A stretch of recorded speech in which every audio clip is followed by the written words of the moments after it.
大家好，今天呢，我想跟大家聊一下如何来美国打工。因为很多的朋友一直以来会在我的评论区给我留言，他们问我怎么来美国打工呢？首先呢，来说说美国打工办理的条件。很多人呢受早期移民的影响，很多在美国有亲戚朋友的人呢也想来美国打工。因为美国没有新加坡、韩国那样随便就可以入境的劳务签证，而作为一个普通的老百姓，那怎么可能来美国打工呢？确实是非常的难。咱们知道，早期福建地区很多人都是偷渡来的，因为有先例，过去很多的福建人都是偷渡来美国和别的国家的，以至于现在的福建人如果去签证都是比较难签到的。那在这儿呢，奉劝大家不要轻易的选择偷渡这条路，偷渡的费用也非常的高。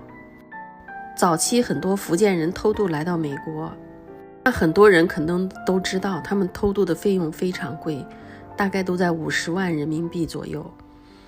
那他们来了以后呢，就一头扎到餐馆里，因为福建人来的多，而且福建人也非常的勤快，而且也特别的抱团。所以呢，福建人开的餐馆也特别多，偷渡来的人大部分都在餐馆里做工，因为很多的餐馆是包吃包住的，这样呢，他们才能省下钱，把钱寄回家去还账。那美国这边抓偷渡也抓得比较厉害，所以说呢，如果想来美国打工，当然还是要选择正规合理的途径，这样会安全。现在咱们再说说来美国打工的具体情况。到美国打工没有工卡和身份，打的是黑工，而这些人呢，很多也都在餐馆里打工。这也充分体现了华人餐饮业对劳动力的大量的需求。很多人呢就会担心它的合法性。在美国，通过自己的劳动获得报酬是合法的，唯一的区别就是你有没有身份。你没有身份，你就无法获得福利待遇。所以呢，很多合法入境的人想打算留下来在美国打工，首先呢，他就会选择申请绿卡。而实际上呢，美国政府对于黑工的政策是不管不问的。原因主要是：一，美国缺少劳动力；二呢，黑工的工资就比有合法身份的人工资低。所以呢，政府其实也是睁一只眼闭一只眼。移民局呢，它也缺少足够的人手，根本不会去抓那些黑工。打黑工在美国是很普遍的事情。而打工者平时只要自己不去到处张扬自己是黑工，没有人会认为你是黑工的。所以呢，他们就和普通的人一样，可以逛街，可以旅游，可以完全融入美国的生活。很多人觉得钱赚够了，想回国了，就直接买张机票回国就可以了，根本不需要办理任何手续。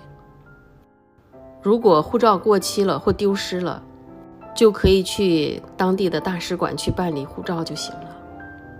所以说呢，你不要告诉任何人你是打了黑工的，而且打黑工也没有触犯任何刑法。也有人认为打黑工会被罚款或关押，但是这种事情很少发生。所以呢，如果你打算来美国打工，这一点你就不用担心了。咱们都知道，美国因为这2年的疫情死亡了60多万人，所以呢，它也是急需劳动力的。因此呢，美国才会收留大量的难民。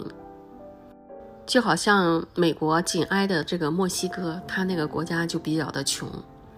那我们也常常听大家说，墨西哥人偷渡到美国来打工，如果被抓了遣返回去，他们过几天又偷渡来了。当然他们有他们的渠道，具体什么渠道我也不太清楚，只是大家都这么传说。其实呢，很多没有来过美国的朋友都是通过美国的好莱坞大片对美国有一个初步的了解，都对美国总有一种梦幻的感觉。但是呢，一旦你踏入美国的国土，你会发现这跟你想象的还是很不同的。也有很多人问我，旅游签证可以在美国打工吗？现在的签证是10年有效期，拿着旅游签证一次性入境海关，实际上是给你180天的停留期，这也就是半年的时间。但实际上呢，你每次最好不要待超过3个月，因为正常旅游不会超过3个月的，超过3个月呢，就可能会影响你下次的入境。但是呢，如果你要想赚钱的话，你只能黑下来打黑工。当然不建议打黑工了。现在很多人呢，也就是学历不高，英语不好，年龄还偏大的很多群体，天天就是刷抖音，看到了许多在美国的博主，开卡车的，做装修的，送餐的，做按摩的，在餐馆里面工作的，他们的工资都非常高，所以自己也就萌生了想去美国打工的想法。那通过什么合法的方式才能到美国工作呢？那我可以给大家说，这是非常难的，一般人也是来不了的。普通的人到美国打工大概有2种方式，一呢就是办理美国的工作签证，美国的工作签证大概有4、5种，通常呢用的较多的就是2种。工作签证，也就是 H1B， 也就是说在美国的留学生找到了工作，雇主给他办理了 H1B 的工作签证。L1 中国的总公司在美国有分公司，从总公司派你到美国的分公司去工作，这就是办理了 L1 工作签证。像这种签证普通人办不下来的，也很少有这种机会。而且我发现很多想出国打工的人，他什么都不懂。那办护照你总要懂吧？那我们经常说，如果说你想拿到美国签证，它相对来说是比较难的。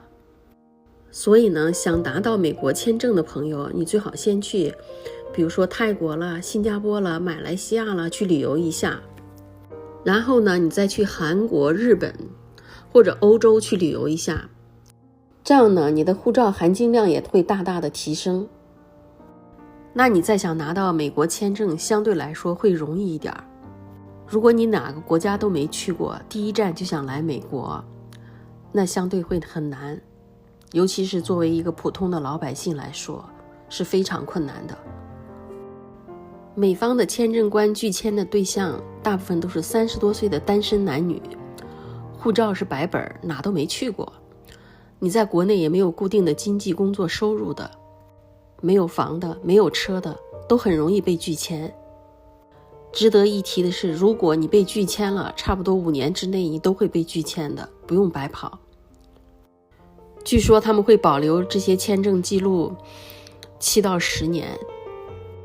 说来说去呢，就是能拿到美国签证，相对来说还是比较困难的。当然也有很多的粉丝问我能不能把他们办来，我真没办法，因为我不是签证官呀。关于来美国打工的这个事儿呢，我今天就跟大家聊到这里，感谢大家的收看，也感谢大家的点赞，咱们下期再见，谢谢大家。